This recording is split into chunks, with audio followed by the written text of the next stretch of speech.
tetes darah di tubuh awak. Tak bisa metong. Kemudian macam mana kebesarnya? Nilai dia awak sendiri. Diberi Allah mata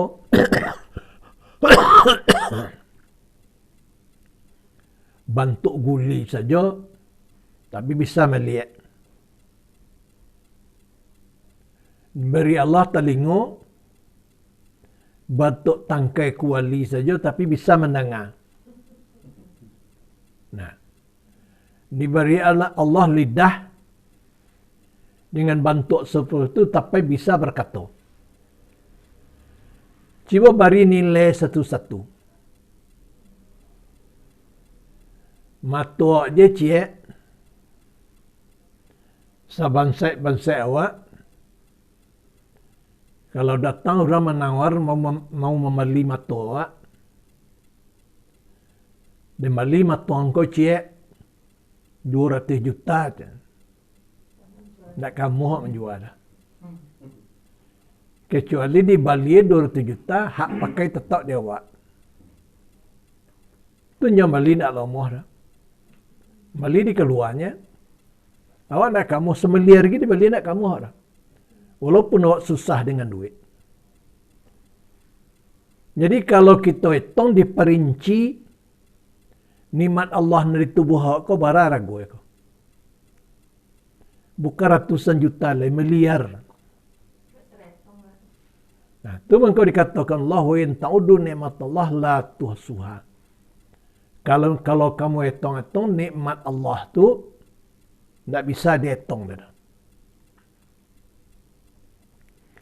Jadi karena itu apa nikmat yang diberikan Allah kepada awak nan ada rasakan besar. Nabi menyuruh kita. Kata Nabi, kalau untuk akhirat, lihat orang yang sukses daripada kamu.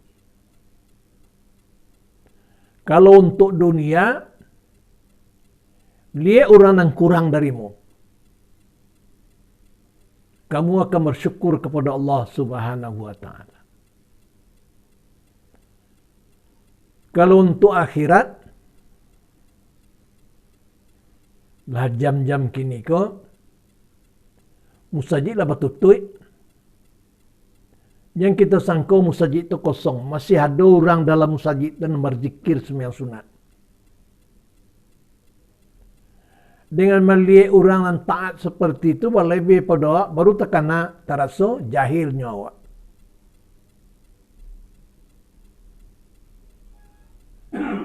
Kalau pergi ke Jumat, kadang-kadang awak lah azan je ti baru masjidnya. Ada orang memasuki masjid tadi, alun ada orang seorang jolai, kecuali petugas masjidnya lah masuk ke masjid. Nyalah zikir di atas masjid, lah solat sunat. Jadi dakwah untuk akhirat, lihatlah orang yang taat pada awak tadi. Baru terasa jahilnya diri, ya Allah aku sangat jahil, ya Allah. Beri kemampuan kepadaku, ya Allah, untuk taat kepadamu. Sebab jahil dan taat tadi, Allah nak membuat. Itu mengko kita berdoa meminta. Itu untuk akhirat. Kalau tidak ada manusia negeri lihat kisah saja kita pedomani. Lihat kisah sahabat Nabi. Utsman bin Affan. Bahkan gelarnya Zinuraini. Dua cahaya. Dua anak Nabi sesudah wafat dan seorang tu istri Utsman tidak kahwin, diambil dan Nabi kami nantunya untuk anak yang ketek. Jadi dua istrinya anak Nabi kedua. Itu mengkau dinamakannya Zinuraini, mempunyai dua cahaya. Utsman bin Affan, ketaatan Utsman bin Affan tadi, kalau salat sunat malam, rakaat yang pertama ayatnya 5 juz. Rakaat yang kedua 5 juz. Jadi ayat salat sunatnya sesudah membaca Fatihah 10 juz. Jadi sekali 3 malam khatam Quran dibaca dalam solat. Sibolah agak dewak berapa pahala itu. Sebab Nabi mengatakan apabila kita membaca Al-Quran tidak berwuduk, satu huruf pahalanya 10. Kalau kita membaca Al-Quran pakai wuduk, satu huruf pahalanya 20. Kalau kita membaca Al-Quran dalam solat, satu huruf pahalanya 50. Utsman bin Affan dalam satu malam membaca Al-Quran dalam solat 10 juz. 10 juz itu berapa huruf itu? Berapa ratus ribu tu? Kalau merasa mungkin juta, mungkin puluhan juta. Kali 50. Berapa pahala membaca Al-Qurannya tu? Karena dalam solat. Sekali 3 malam khatam. Membaca doa khatam, mendoa kepada Allah. Kalau itu dengan dirinya jelisannya, membacakan jelisan di tubuh. Kalau dengan hartanya, membiayai perperangan, nyolah yang paling banyak. Pernah suatu perperangan, perangnya perang besar juga, Nabi mengatakan, kata Nabi, sahabat-sahabatku, kita diperintah oleh Allah untuk memerangi orang kafir. Karena kalau nak kita dahuluinya ke tampaknya, awak diserang ke Madinah. Sedangkan aku, kata Nabi, telah menetapkan Madinah sebagai tanah haram. Tidak boleh menumpahkan darah di Madinah. Tapi kalau orang kafir masuk memerangi kita kemari, awak terpaksa melawan. Jadi pertumpahan darah. Itu tidak diinginkan.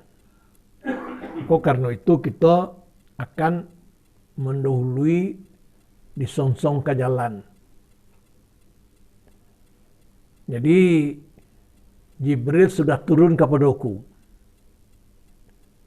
Dia mengatakan bahawa musuh akan menyerang kita sebanyak 1000 orang. Sepaling kurang kita melawannya 500 orang. Karena kita ditentukan Allah kalau 1000 lawan 500. 500 orang kalau kita berperang tadi sampai agak 10 hari, 20 hari, bahkan kalau sampai sebulan, bara biaya makan. Kemudian kuda harus ditambah sebagai kendaraan. Unta harus ditambah sebagai kendaraan. Jadi kuda dan unta harus kita beli sekian ekor. Senjata harus ditambah seperti pedang, tombak dan lain-lain. Itu juga panah. Jadi juru proposal untuk perperangan kau, sahabat telah menyusun anggaran perang kita nang kini ko untuk makan tentara, gaji tentara, untuk biaya keluarganya di rumah, untuk membeli senjata dan lain-lain. Para lu pitih kini ko kecak Nabi, contohnya kalau pitih kini, kalau dulu untuk dinar, para lu pitih 10 miliar. Kita sebanyak itu. Allah berfirman kata Nabi, hal adullukum ala tijaratin tunjikum min azabin alim. Tu'minu billahi wa rasulihi. Utujahidu bi amwalikum wa anfusikum. Zalikum khairul lakum in kuntum ta'lamun. Adakah aku tunjui kamu atas satu perniagaan, atas suatu perdagangan yang akan melepaskan kamu dari azab yang pedih. Tentu sahabat tadi menjawab serentak. Nabi mengatakan, maukah kamu? Itu sahabat menjawab, mau ya Rasulullah. Nah, donan yang dah kesana. Jadi itulah Allah lah menyuruh aku untuk perang. Jadi karena itu biaya perperang harus kita cari. Nah, kalau cara ini misalnya kecil 10 miliar. Orang tu lah cedek calian. Kata Nabi, kita ko berinfak menurut kemampuan kita, ikhlas karena Allah. Tak si orang tu kalau awak kari masjid di murti banyaknya. Pitih kari cari sebanyak itu. Ya 5 juta seorang paling kurang. Ekonomi sedang sulit. Waktu pecah klik. Ani yang sahabat nak ada menjawab lah. Lah dong nggak sampai jam anak dia seolah nak diperhatikan kecil Nabi menunjuk Utsman. Apa Utsman mau bicaralah. Bicaranya, ya Rasulullah, aku karena bergaul di lapangan sama sahabat, kini kau dagang sedang payah ya Rasulullah. Sahabat kau dalam nak pitih ini kau. Kadang-kadang menciba lanjau taui payah.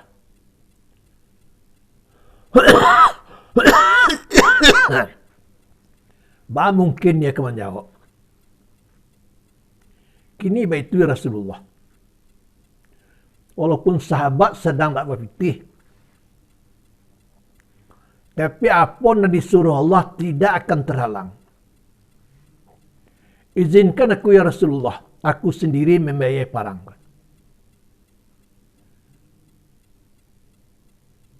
Hampir tiap perang, tiap perperangan, Utsman yang paling banyak biayai.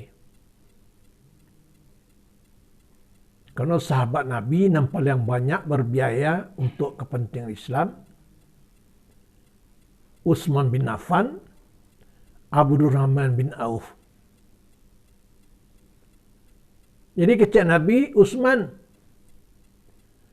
Sarugotullah weh Utsman. Kalau engkau jadi dalamnya seorang ketakut dan nanti. Bersama-sama dalam yang kono. Kini tak betul Utsman. Walaupun engkau sanggup sendiri, tapi agih kesempatan ke sahabat kau barat sama dia. Beko bara kekurangan engkau sendiri. Kalau begitu kata Rasulullah, aku taat. Jadi kata Nabi, sahabat-sahabatku, jadi sampaikanlah bara kemampuan.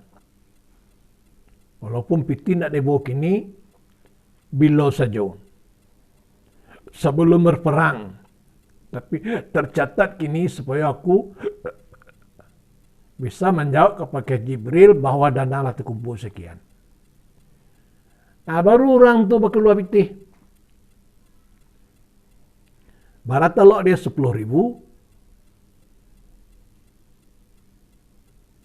Bila banyak 100.000. Pitih kan cari miliar. Nah, lah terkumpul. Nah, kurang pitih ke sekian miliar Utsman. Nah, Alhamdulillah biarlah aku sendiri ya Rasulullah. Izinkan aku. Baik itu kebanyakan amalnya Joharato. Kalau diri, itu mah bentuk. Khatam Quran sekali 3 hari, sekali 3 malam. Nyo banyak sembahyang sunat malam. Siang ada aja tapi lebih banyak malam. Karena ibadat malam tu jauh lebih tinggi dari ibadat siang. Dalam kitab Hikam dikatakan 2 rakaat salat sunat malam hari lebih tinggi nilainya daripada salat sunat 1000 rakaat di siang hari. Barat tingginya pahala ibadat malam tu. Utsman bin Affan 2/3 malam nyabihkan je ibadat. Dan paling utama ibadatnya membaca Al-Quran. Di dalam salat sunat.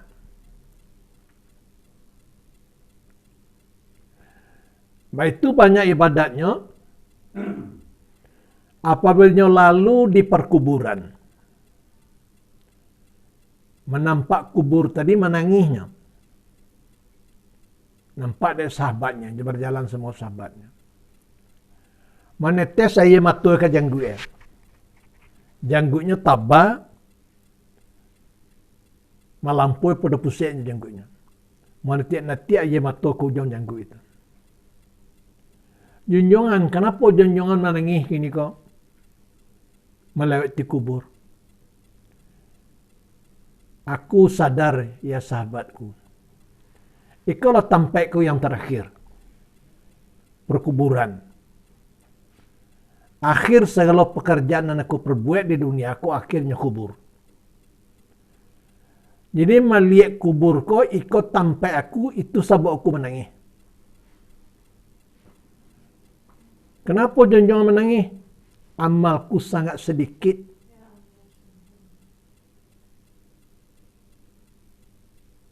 Itu banyak amal ibadatnya terkait itu. Membaca Quran 30 juz dalam 3 malam.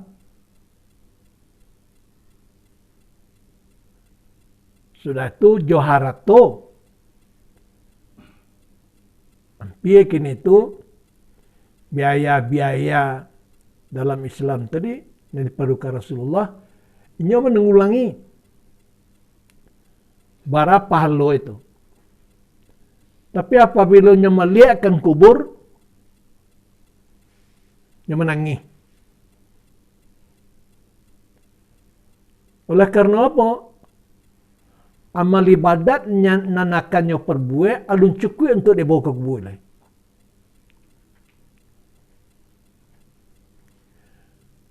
Ikut satu contoh dia awak. Kalau kita kalau mati lah pasti mati.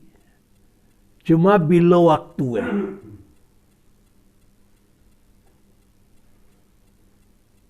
Setiap yang akan datang tadi, terutama kematian itu adalah dekat.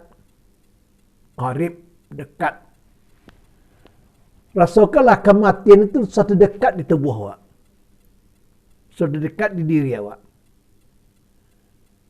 Lah bara amal ke dibawa ke dalam kubur itu.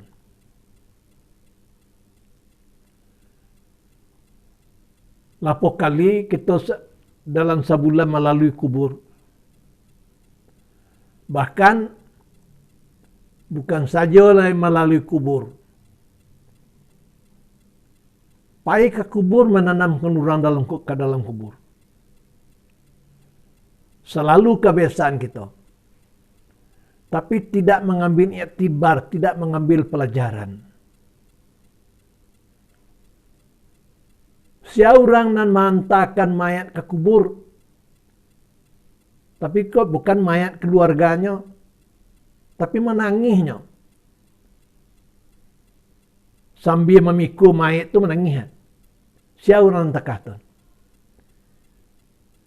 Kecuali mayat yang dipikul itu kok mayat anaknya, kok mayat istrinya, kok mayat induknya kaya, ia menangis. Tapi orang lain mananya menangisnya memikul. Kalau ditanya kayak kenapa Tuhan menangis?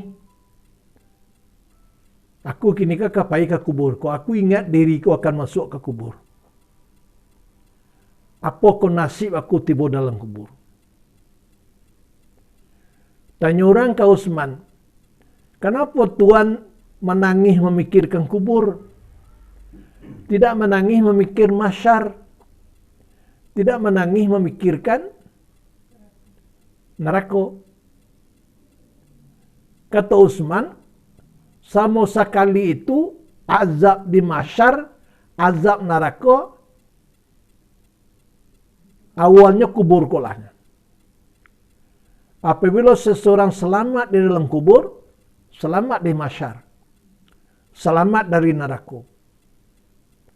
Kalau seseorang diazab di kubur kok, diazab di mahsyar, diazab sampai ke neraka. Itu mengkoikon yang pernah aku tangihkan awalnya kau. Bisakah aku selamat sekau pun tidak? Jadi Utsman bin Affan, ibadatnya tidak ternilai-nilai, ibadat di dirinya, ibadat di jasadnya, di tubuhnya tidak ternilai-nilai, tapi selalu seperti itu menangis. Karena takut. Kemudian kata Utsman, kalau nanti di mahsyar kita beramai-ramai, seluruh manusia berhimpun di mahsyar tadi. Kok sakit ya semua sakit. Tapi di kubur nak ada kawan dah. Di kubur apa kawan cacing tidaknya. Tak bisa dilawan mengecek dah. Itu mangkonya sangat dan sangat dipikirnya kubur. Awal azab di sana terletaknya. Jadi kita tu mari ajak diri kita untuk berfikir hidup ke mati, dunia ke akhirat,